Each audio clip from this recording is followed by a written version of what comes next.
سلام بچه ها، چطورین؟ خوش اومدیم به دومین ویدیو کانال من. بچه ها، امروز میخوام به شما یاد بدم یه ورودی مخفی با اسکافولدین بسازیم.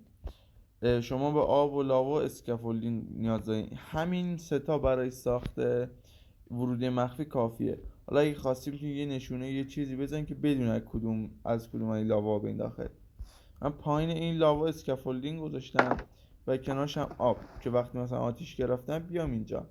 حالا بریم که به شما یاد بدم چجوری این ورودی مخفی رو بسازی. خب اومدیم با بقیه ویدیو. این ورودی مخفی اون اینجا و حالا به شما میخوام یاد بدم که چجوری بسازیم. یه 4x4 یا حالا هر سایزی که میخواین. من 4x4 میسازم چون کوچیک باشه که بشه پیداش کرد. و حالا اینجا به هر عمقی که خواستین بکنید.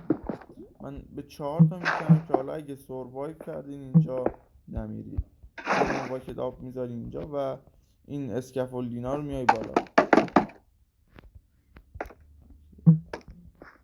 بعد یه با پول میذارین.